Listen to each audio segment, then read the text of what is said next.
तो हेलो सारे भाइयों को राम राम, जय श्री राम। कैसे हैं आप लोग? तो आज की वीडियो में मैं आपको बताऊंगा कि मैंने अपनी ज़िंदगी में ऐसी क्या गलतियां करी जिस वजह से मैं ऐसा हो गया था। मेरे बाल बिल्कुल झड़ गए थे। और फिर मैंने अपनी गलतियों से सीखा, अपनी गलती को सुधारा और अपनी ज़िंदगी में कुछ ऐसी चीज़ें को अडॉप्ट करा जिस वजह से मैं यहाँ से यहाँ तक आ पाया, टोटली चेंज। तो वही सब आज की वीडियो में मैं आपसे वही सब डिस्कस करूँगा कि आप भी ऐसा कौन कौन सी गलतियाँ अपने लाइफ में, अपने डेली बेसिस लाइफ में करते हैं जिस वजह से आपके बाल बहुत ही ज़्यादा झड़ने लगते हैं, बहुत ही ज़्यादा एकदम हेयर लाइन रिसीडिंग हो जाती है, बाल पीछे की तरफ चले जाते हैं। ठीक है, और इस वीडियो में मैं ये भी बताऊँगा कि फिर आपको उनसे बचने के लिए आपको ऐसा क्या करना चाहिए जिससे आपके बाल एकदम घने हो जाए, एकदम घने मेरी तरह। ठीक है, तो आज की वीडियो में मैं आपको भी बताऊँगा, तो बने रहिए वीडियो में। चलिए स्टार्ट करते हैं अपनी वीडियो।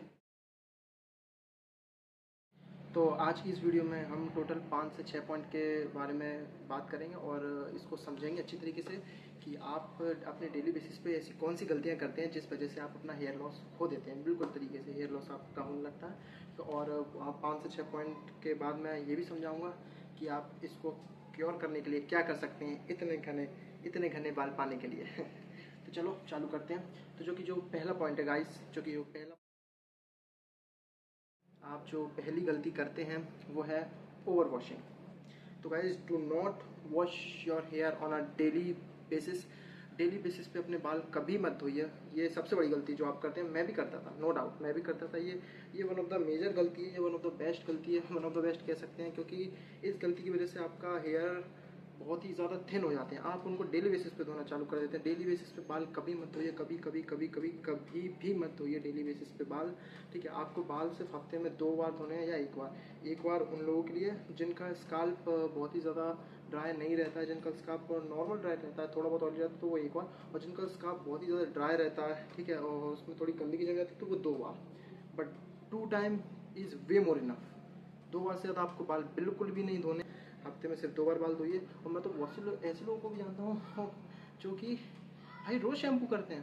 द फक मैन, रोज़ शैम्पू गाइज, ये तो फिर बहुत खतरनाक वाली बात होगी कि रोज़ शैम्पू कर रहे हैं यार। ऐसा तो बिल्कुल नहीं करना है, दिस इज़ वेरी रॉन्ग। रोज़ शैम्पू नहीं करना है, हफ्ते में सिर्फ 2 बार शैम्पू करना है। ठीक है, और जिनका स्काल्प नॉर्मल है तो वो सिर्फ 1 बार बाल धोएं। और बालों में पानी रोज़ डेली बेसिस पे नहीं, बालों में पानी आपको डालना है। सिर्फ हफ्ते में 2 बार अपने बाल भिंगाइए, अच्छे से धोइए हफ्ते में 2 बार, और बाकी नॉर्मल रहने दीजिए। नॉर्मल, मिट्टी जा रही है, धूल जा रही है, कोई दिक्कत नहीं, नॉर्मल रहने दीजिए। और सिर्फ हफ्ते में 2 या 1 बार आपको बाल धोना। तो भाई सब जो दूसरा पॉइंट है, दूसरा पॉइंट है, सबसे पहले avoid these types of combs and instead of these you have to use wooden comb। तो गाइस, ऐसे कॉम्स को आप जितना हो सकता है अवॉइड कीजिए। अब आप बहुत से लोग सोच रहे हैं कि हम तो बचपन से ही करते आ रहे हैं। तो गाइस, ऑब्वियस सी बात है, सारा घर बचपन से यही करते आ रहा है। ऑब्वियस सी बात है, अब मैं आपको ये बोलूँगा तो आपको समझ में नहीं आएगा, क्योंकि मैं भी बचपन से यही करते आ रहा था। लेकिन गाइस, इसके पीछे की आपको साइंस समझनी पड़ेगी। ये है प्लास्टिक कॉम्स, इसमें हार्मफुल केमिकल्स रहते हैं जिससे ये बनता है। और वही हार्मफुल केमिकल्स आपके स्काल्प में, जब आप इसे बहुत ज़ोर से पीछे की तरफ ऐसे जब आप अपनी कंघी करते हैं तो स्काल्प आपका पूरी तरीके से डैमेज होता है, और वही केमिकल्स आपके पूरे पोर्स में घुस जाते हैं। तो this is very wrong, very bad. अब मैं अगर आपको एक अच्छे सा एग्जांपल देकर समझाऊं तो गाइस, अगर आपको याद है अपने परदादी जी का टाइम, आप अपने घर पे किसी से भी पूछ लेना, आपके परदादी जी, दादी नहीं, दादी वाली जनरेशन तो ये यूज़ करती है, लेकिन जो आपकी परदादी, दादी की सास जो थी, परदादी वाली 80s की जनरेशन थी, जो 70s और 80s की जनरेशन थी, तो वो हमेशा वुडन कॉम्ब से ही अपने बालों को औछा करते थे, बालों को अपने स्टाइल किया करते थे वुडन कॉम्ब से। ठीक है, और वो नीम का कॉम्ब होता था, तो उनके बाल कितने ज़्यादा डेंस थे गाइस। आप अपने कोई भी पुरानी फोटो अगर आपकी दादी परदादी की है तो आप उठा के देख लीजिए, बहुत ही डेंस बाल थे उनके, बहुत ही घने बाल थे उनके, क्योंकि वो ये यूज़ करते थे। ठीक है, तो अब इसका फैशन चला गया था, क्योंकि ये ऑब्वियसली बात है बनाने में थोड़ा सा कॉस्टली पड़ता है। 140 to 150, 150 रुपये का लगभग का ये आता है, और ये आया था 10 से 20 रुपये का। तो ऑब्वियसली बात है, फिर थोड़ा सा हमने भी चेंज करा। तो हमने प्लीज़ 150 रुपये की बात है, ये लीजिए। इसके कुछ बेनिफिट्स हैं, इसके कुछ अच्छे फ़ायदे हैं। इसके सबसे मेन फ़ायदा ये है कि जब भी आप इसको अपने बालों पर लगाते हो अच्छी तरीके से, तो ये है ना, एक एनर्जी प्रोड्यूस करता है। ठीक है, और ब्लड फ्लो को उस लेवल का इंक्रीज़ करता है, तो आपका हेयर फॉल बिल्कुल रुक जाता है। और मैंने ये खुद पर्सनली यूज़ करा है गाइस। एक हफ्ते, सिर्फ एक हफ्ते के यूज़ में मुझे इतना ज़्यादा फ़र्क दिखाई दिया कि मैं बता नहीं सकता। तो please use wooden combs instead of these. तो गाइस अब बढ़ते हैं आज के तीसरे पॉइंट की तरफ। तो आज का जो तीसरा पॉइंट है जो हम गलती करते हैं, प्लीज़ अवॉइडिंग ओवर ऑयलिंग।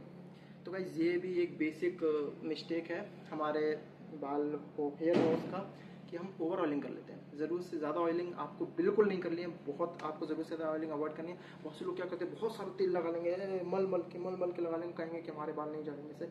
तो गाइस ये तो one of the worst mistake है। सबसे पहले तो आपको ज़रूरत से ज़्यादा ऑयलिंग नहीं करनी है और जंगलियों की तरह ऑयलिंग नहीं करनी है। आपको ऑयलिंग सिर्फ तब करनी है जिस दिन आप शैम्पू करें, या फिर उसके एक पहले वाले दिन आप कर सकते हैं ऑयलिंग रात को ओवरनाइट, और अगले दिन शैम्पू कर सकते हैं। अगर आपके पास इतना टाइम नहीं है तो 1 घंटे पहले शैम्पू से आप ऑयलिंग कर सकते हैं।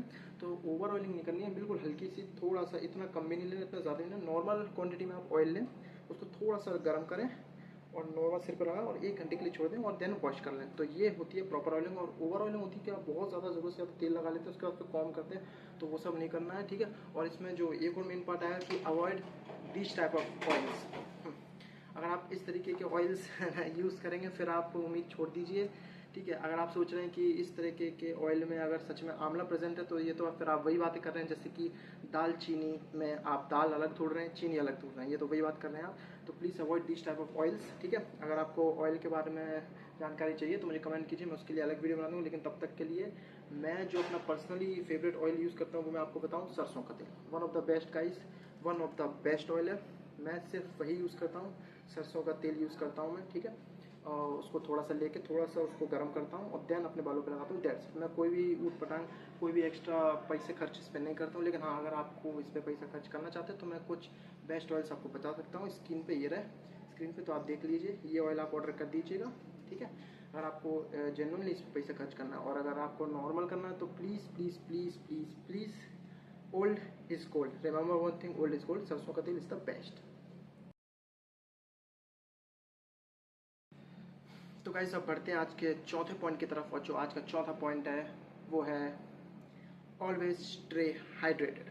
तो गाइस ये बात आपको समझनी पड़ेगी, इसके पीछे एक साइंस है। ये मैं अच्छे से रिसर्च करके बता रहा हूँ कि 70% of the hair, our 70% of the whole hair is made up of with water. आपको ही पता है 70% अपना बाल है जो कि पानी से बना रहता है, ठीक है। तो स्टे हाइड्रेटेड, आपको पानी पीना ही पड़ेगा। अब आपका हम पे पिता नहीं है, हम पे ये नहीं होता, हम पे, अब ये सब बहाने नहीं चलेंगे। आपको पानी पीना ही पड़ेगा, अपनी कैपेबिलिटी से 1-2 लीटर ज़्यादा ही पीना पड़ेगा।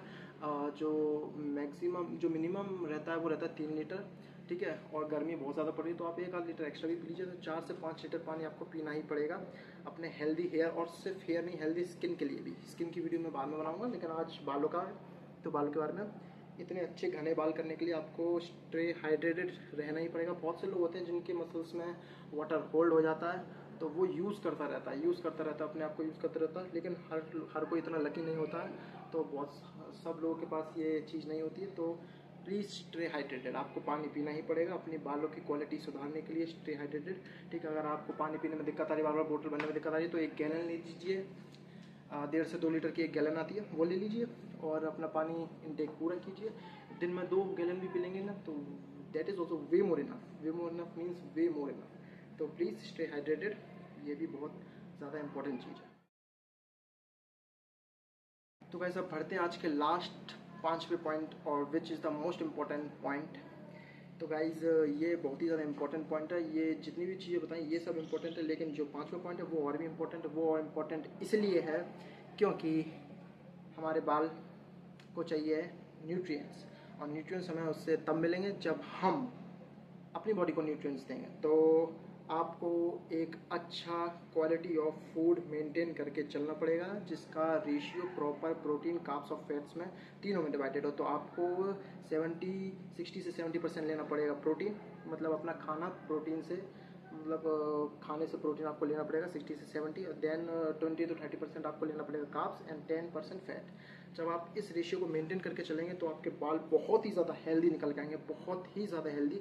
तो आपको प्रोटीन इंटेक तो अपना अच्छा करना ही पड़ेगा, और थोड़ा बहुत वर्कआउट, ठीक है। अगर आप बिज़ी रहते हैं, आप वर्कआउट वगैरह नहीं कर पाते हैं, अब मैं तो जिम जाता हूँ, मैं तो अपना वर्कआउट करता हूँ, बट जो लोग वर्कआउट वगैरह जो लोग वर्कआउट वगैरह नहीं कर पाते हैं तो उनके लिए मैं बता दूं, घर पे ही थोड़ा बहुत अपना स्पोर्ट्स, कोई भी एक्टिविटी, कोई भी फिजिकल एक्टिविटी कर लें, वे मोर इनफ। अपना प्रोटीन इंटेक अच्छा रखें, जितना हाई प्रोटीन इंटेक होगा उतना अच्छा बाल आपका ग्रो होगा, उतना अच्छा बाल आपका घना होगा, ठीक है, और उतना अच्छा उसमें कलर आएगा ब्लैक एकदम, ठीक है। बहुत से लोगों को क्या होता है, बाल अच्छे होते हैं लेकिन उनके वाइट होते हैं, हर तरीके की प्रॉब्लम होती है। मेरे कुछ भी प्रॉब्लम नहीं है, बीच में मेरे सब कुछ प्रॉब्लम आ गई थी, वाइट नहीं हुआ लेकिन झड़ गया था, जगह से ज़्यादा पतला हो गया था, हेयर लाइन रिसीडिंग हो गई थी, लेकिन अब आप देख सकते हैं किस लेवल का घना है ये बाल, बहुत घना बाल है। और ये सिर्फ ये 6 महीने में रिजल्ट है मेरे, जो मतलब ये जितने भी पॉइंट मैंने आज बताए ये सिर्फ 6 महीने की मेहनत है मेरी। अगर आप 6 महीने कंसिस्टेंस रह के जो मैंने बताया वो सब फॉलो करेंगे, you can have this type of look, okay.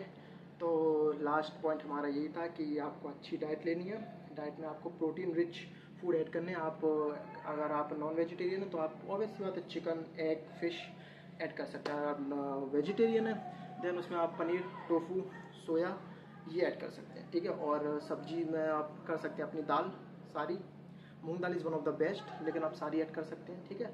और अपने चना, सोयाबीन और मूंग की दाल वो फुलाने वाली, ये सब अपन ऐड कर सकते हैं, ठीक है। तो ये सब होगा कुछ प्रोटीन वाले फूड्स, ठीक है। और कार्ब्स तो आप नॉर्मल रोटी वगैरह खाएंगे तो उससे मिल जाएगा, तो ये लीजिए। और थोड़े बहुत सप्लीमेंट्स अगर आपको चलाने हैं, अगर आपके पास इतना बजट है तो आप बायोटिन की गोली ले सकते हैं, कोई भी कंपनी की बायोटिन की 3000 mg की गोली ले सकते हैं आप पर कैप्सूल पर डे, ठीक है। एक कैप्सूल हर एक दिन लेनी है, ठीक है। तो ये सब थे आज के कुछ 5 मेन इंपॉर्टेंट पॉइंट्स जिस पे आपको ध्यान देना है अपने बालों को घना करने के लिए। और प्लीज़ अपने आप पे काम कीजिए, अपने आप को ट्रांसफॉर्म कीजिए, अपने आप को बदलिए, ठीक है, और उस काबिल बनाइए, ठीक है। तो ये थी आज की वीडियो, अब मिलते हैं अगले वीडियो में, और कमेंट करना अगली वीडियो आपको किसके ऊपर चाहिए।